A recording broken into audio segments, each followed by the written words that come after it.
Today on Rappler, the Justice Department drops the online libel provision in a new version of the cybercrime law.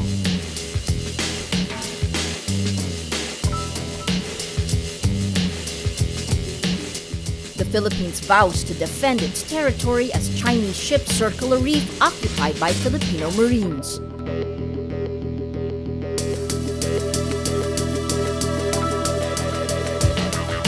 And Senator Dindin urges Una to concede the elections. Una retorts, "You don't tell us what to do."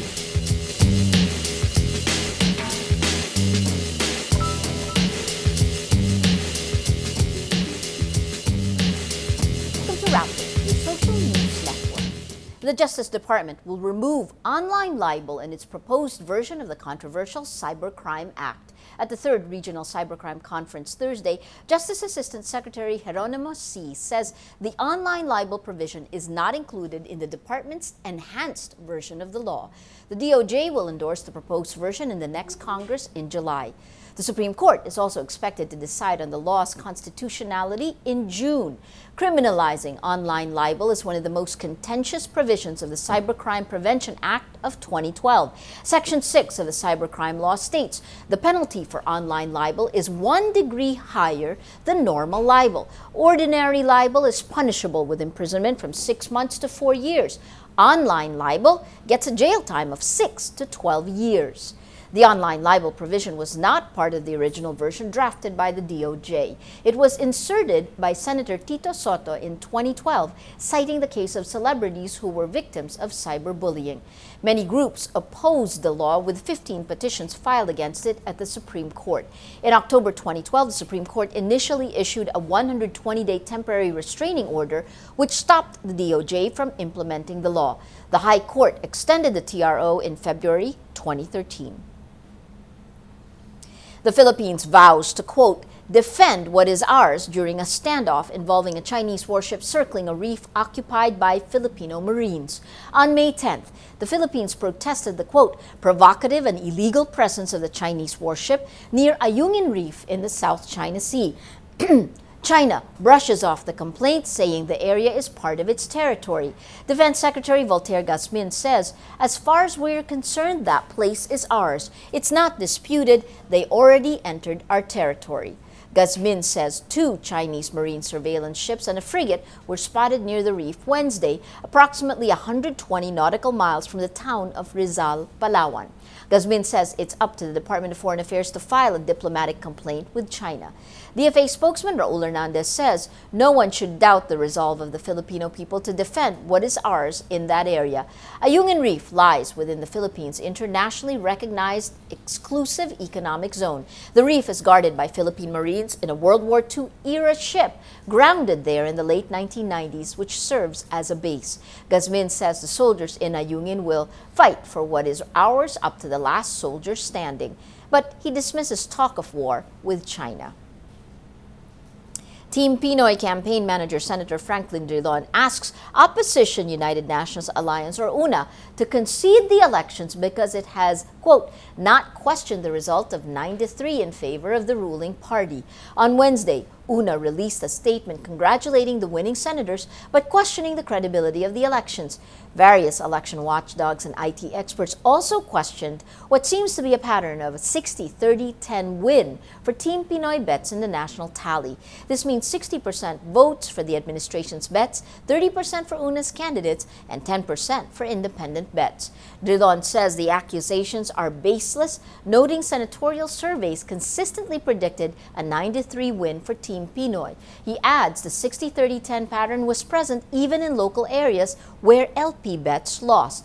Drilon blames UNA's failure to concede as the reason, quote, conspiracy theories on the legitimacy of the elections are surfacing. But UNA campaign manager Toby Chanco fires back at Drilon, saying, you don't have the right to tell us what to do, even if you think you will be the next Senate president. He adds, we're not conceding. There is no need to concede. Senator Franklin Drilon says he and Nacionalista President Senator Manny Villar agreed to support the ruling party's bet for Senate President. While Drilon did not identify the common bet, he makes obvious references to himself during a press conference at the Senate Thursday. He says Senator Villar assured us the NP will continue to support the President and his legislative agenda, that there will be a common candidate of the coalition. Drilon is counting on the support of at least 12 LP members and administration allies, including 4 from the NP. Senators Alan Peter Cayetano, Pia Cayetano, Sonny Trillanes, and Senator-elect Cynthia Villar. Drilon needs 13 votes to clinch the post. An LP source earlier told Rappler the ruling party is certain Drilon will be the next Senate President. Formal voting for Senate President will be on July 22 when the 16th Congress convenes. Team Pinoy celebrates its victory in the recent elections and makes plans to sustain public support for 2016. Natasha Gutierrez reports. The sweet taste of victory.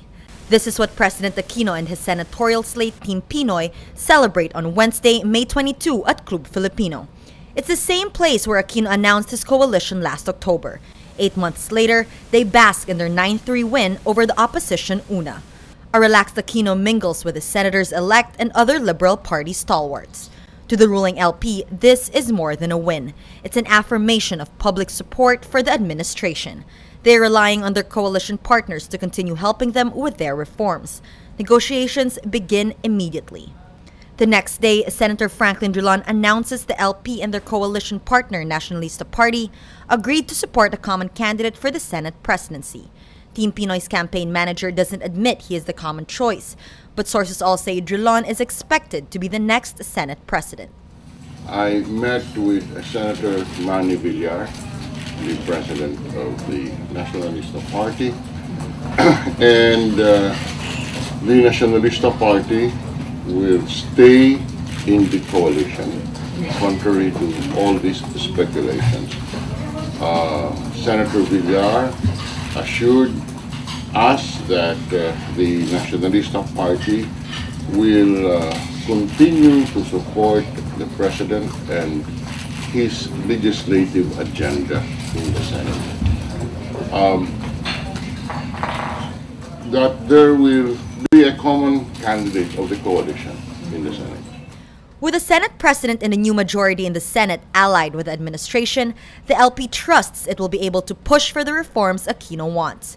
The goal is to sustain government's popularity, so come 2016, voters will look to the candidate Aquino will endorse. Interior Secretary Mar Rojas' name is floated, but it could be too early to tell. Si Secretary Rojas mismo nagsabi na ang mahalaga, gawin nating talagang matagumpay ang administrasyon ni Presidente Aquino para pagdating ng panahon na kailangan siyang pumili ng hahalili sa kanya, hindi mahihirapan ng taong bayan na mamili. The LP is eyeing improvements in health and education, continued good governance, and inclusive economic growth. Will they successfully lay the groundwork for 2016? The answer partly lies in the 16th Congress and whether after the victory party, newfound partners will keep their word. Natasha Gutierrez, Rappler, Manila. In an open letter circulated Wednesday, former poll commissioner Augusto Lagman blames Commission on Elections Chair Sixto Brillantes for the problems in the conduct of the 2013 midterm polls. Lagman, who served the poll body from April 2011 to 2012, issues the open letter after Brillantes slammed him for his constant criticism of CAMELEC. Lagman says the 2013 polls were messy and costly. He says Brillantes ignored his recommendations about the automated elections. Lagman says he suggested they bid out the project management of the automated polls because of the CAMELEC's lack of IT preparedness. In the 2010 polls, most of the election preparations were shouldered by Smartmatic, the winning supplier of the ballot counting machines. Lagman says he suggested Filipino systems integrators for the project management group to provide a check and balance in the implementation. But the former poll commissioner says of the 2013 polls, it was just CAMELEC and to a large extent Smartmatic that ran the election project. He adds, a foreign group practically running Philippine elections, almost a repeat of the 2010 experience. Brillantes, though, dismisses Lagman's tirade, saying the former poll commissioner, quote, did not contribute anything to the CAMELEC. Well, let's now look at Rappler's Wrap for today, a list of the 10 most important events around the world you shouldn't miss.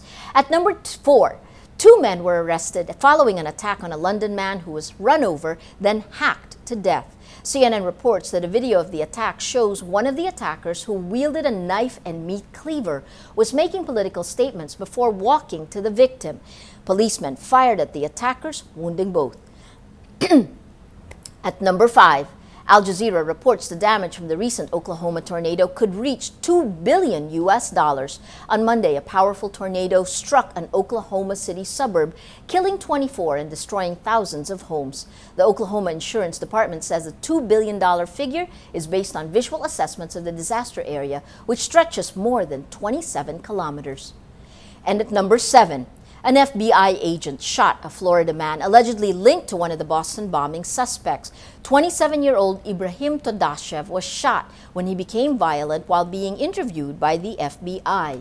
He was reportedly a friend of the killed bombing suspect Tamerlan Tsarnaev, with whom he shared an interest in mixed martial arts fighting. Tsarnaev and his brother Zokhar were the suspects in the Boston Marathon bombings in April that killed 3 people and wounded more than 260 others. Tamerlan died in a shootout with police, while Zokhar was captured and still remains in custody. For the full top 10, visit Rappler.com's The Wrap. Every story on Rappler has a mood meter which gives you 8 emotions to choose from. Click how you feel and your vote comes down to the mood navigator in the middle of the front page. That crowdsources the mood of the day. It also gives you the top 10 stories that have affected our readers the most. If you take a look, these stories have gotten the most votes on their mood meter. Just yesterday, we had hashtag PHVote with Lenny Robredo. That video has 83% inspired, 9% happy. From what she said, Robredo, I'm the example of how votes can't be bought. You have a switch, 28% inspired, 60% happy. And if you can see it in the colorful mood navigator today, the story that's gotten the most number of votes on the mood meter, Wow Wow Willie to end in October, that's 81% happy, 8% don't care. That huge 81% giving the mood of the day. Today, most people are happy. Well, that's Rappler's Newscast for today, Thursday, May 23, 2013. Visit Rappler.com and watch our newscast Monday to Friday. Tell us how you feel on our mood meter and help us crowdsource the mood of the day. I'm Maria Ressa. As we say at Rappler, tomorrow begins today.